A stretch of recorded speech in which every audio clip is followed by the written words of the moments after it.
Hello everyone.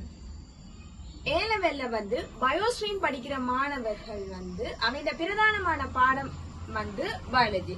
இந்த biology A level பரீட்சையில மாணவர்கள் கடினம் பயாலஜி பயோஸ்ட்ரீம் படிக்கிறோம் சொல்லுவினோம். ஆனா பயாலஜி கஷ்டமா இருக்கு. ஏன்னா அது ஒரு நோட்ஸ் பாடம், தியரி வைஸா தான் இருக்கு.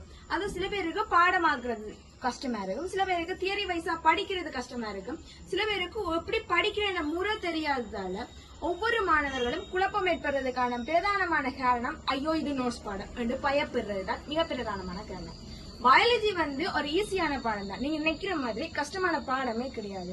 இந்த ஏலெவல் பயாலஜியை பொறுத்த வரையில அரசாங்க பாடத்திட்டத்தின்படி 10 பாடங்கள்லாம் இதுல இருக்கு. இந்த 10 பாடம் என்னென்னா, முதலாம் பாடம் உயிரியலுக்கான அறிமுகம், 2ஆம் பாடம் உயிரின் ரசாயன கல அடிப்படை, 3ஆம் பாடம் அங்கிகளின் கூட்பும் பல்வகமையும், 4ஆம் பாடம் தாவர அமைப்பும் தொழிலும், 5ஆம் பாடம் விலங்கு அமைப்பும் தொழிலும், 6ஆம் பாடம் பிறப்புரிமை இயல், 7ஆம் பாடம் மூலக்கூற்று உயிரியலும் மீளச்சேர்க்கை தொழில்நுட்பமும், 8ஆம் பாடம் சுற்றாடல் உயிரியல், 9ஆம் பாடம் நுண்ணுயிரியல், 10ஆம் பாடம் பிரஜோக உயிரியல்.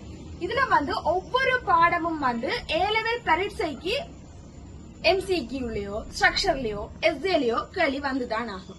ஒரு பாடத்திலையும் வரையல அப்படின்னு சொல்லிவிட முடியாது. ஆனா சில பாடம் குட்டி பாடம் தானே. எக்ஸாம்பிள் முதலாம் பாடத்தை எடுப்போம். அது எங்களோட ரிசோர்ஸ் புக், அதாவது NIEயால ஏலெவல் மாணவர்கள் பயன்படுத்துறதுக்கு ரிசோர்ஸ் புக் இருக்கு. அந்த ரிசோர்ஸ் புக்ல வெறும் 3 ஒற்றைதான் அதுல இருக்கு. அதாவது 6 பக்கத்துல என்ன வரப்போகுது படிக்கிறீங்க. ஆனா எங்கட பாஸ் பேப்பர்ஸ் எடுத்து பார்த்தா முதலாவது கேள்வி அதிகமா முதலாம் பாடம் தான் வந்திருக்கு. அதுல என்ன, அந்த முதலாம் பாடத்துல என்ன இருக்குண்டா, இந்த பயாலஜி என்றா என்ன, ஏன்னா அதை படிக்கணும், அதுல என்னென்ன இருக்கு, எப்படி படிக்கலாம், எப்படி இலகுவா படிக்கலாம், எப்படி படிச்சா ஈஸி இருக்கிறதே இந்த முதலாம் பாடத்துலதான். இனி நாங்க பார்க்க போறது இந்த முதலாம் பாடம் உயிரியலுக்கான அறிமுகம்.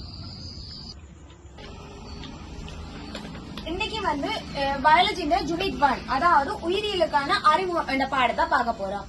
உயிரியலுக்கான அறிமுகத்துல உயிரியல் என்றா என்ன இருக்கு. உயிரியல் என்றது ஒரு விஞ்ஞானம். இது உயிர் வாழும் அங்கிகளை பற்றிய கற்றலை மையப்படுத்தியது ஆகும்.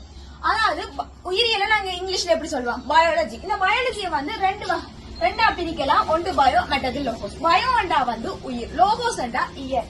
அதான் உயிரியல். உயிர் என்றதுக்கான சரியான வரைவிலக்கணத்தை இதுவரைக்கும் எந்த ஒரு விஞ்ஞானியும் தர முடியவில்லை. உயிர் என்றது என்னண்டா, பௌதிகவியல் ரசாயனவியல் விதிகளை பயன்படுத்தி விளக்கிவிட முடியாததும் தனித்துவமானதும் விசேடமானதும் ஒன்றுதான் இந்த உயிரியல். இந்த உயிரியல் சிக்கலானதும் விரிவானதும் ஆகும்.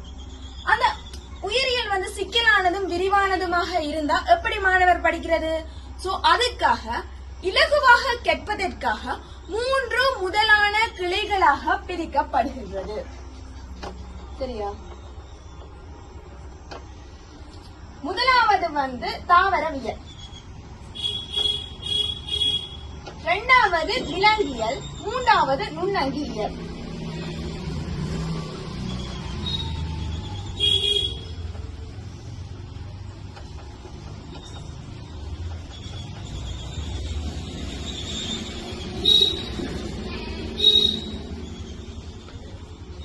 இதுல தாவரவியல் தாவரங்களை பற்றிய கற்றலை தாவரவியல் என்று சொல்றோம். விலங்கியல் விலங்குகளை பற்றிய கற்றல்.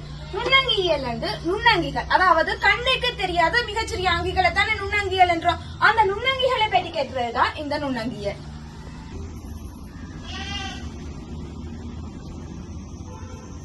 இந்த உயிரியல் தாவரவியல், விலங்கியல், நுண்ணங்கியல் 3 முதலான கிளைகளாக பிரிச்சினாங்க. இந்த 3 முதலான கிளைகள்ல சில கற்றல் பரப்புகள் இருக்கின்றன. அந்த கற்றல் பரப்புகள் என்னென்னா, முதலாவது கள உயிரியல். கள உயிரியல் என்னன்னா களங்களை பற்றிய கற்றல் தான் கள உயிரியல். அடுத்தது இளையவியல், அது இளையங்களை பற்றிய கற்றல். அடுத்தது உடல் அமைப்பியல், உடல்ல அமைப்பு என்ன, அது எப்படி இருக்கும் என்றதை பற்றிய ஒரு கற்றல் தான் உடல் அமைப்பியல். அடுத்தது உடல் தொழிலியல், உடல்ல ஆற்றப்படுற தொழிற்பாடுகள் பற்றிய நாம் கற்கிற ஹக்கியத்தான் சொல்றது உடல் தொழிலியல். அடுத்தது உயிர் ரசாயனம். உயிரியல் அதாவது உடலுக்குள் இருக்கிற மூலக்கூறுகள் எவ்வாறு தொழிற்படுகின்றன, அவை எவை என்றதை பற்றி கேட்டுதான் இந்த உயிர் ரசாயனம். அடுத்தது வந்து பிறப்புரிமை இயல். இது வந்து அங்கிகள தலைமுறை உரிமை, அதாவது பிறப்புரிமை ஜீன் என்று சொல்லுவோம். அது பற்றின ஒரு கட்டளை தான் வந்து இந்த பிறப்புரிமை இயல். அடுத்தது வந்து சூழலியல். சூழல் தான் தெரியும், பொதுவா சுற்றாடல். இந்த சுற்றாடலை பற்றி கேட்கிறது தான் வந்து சூழலியல். உயிர் வந்து 3.5 பில்லியன் வருடங்களுக்கு முன்னர் தோன்றியது. அந்த 3.5 பில்லியன் வருடங்களுக்கு முன்பு அது எழுதாட்டி எங்க எக்ஸாம்ல ஸ்ட்ரக்சர்ல வந்தா அது பிள்ளை என்றுதான் கருதப்படும். ஆகவே நாங்க உயிர் எப்போது தோற்றம் பெற்றது என்ற ஒரு கேள்வி வரும் சந்தர்ப்பத்துல 3.5 பில்லியன் வருடங்களுக்கு முன்பு என்று எழுதணும். அடுத்து வந்து முதல்ல தோன்றின அங்கிகள் வந்து முதலாவது வந்து பிறபோசனைக்குரியதா இருந்தது. அடுத்தது வந்து காற்றின்றி வாளிகளாக காணப்பட்டது. அடுத்தது வந்து புரோகரியோட்டாக்கள் ஆகும்.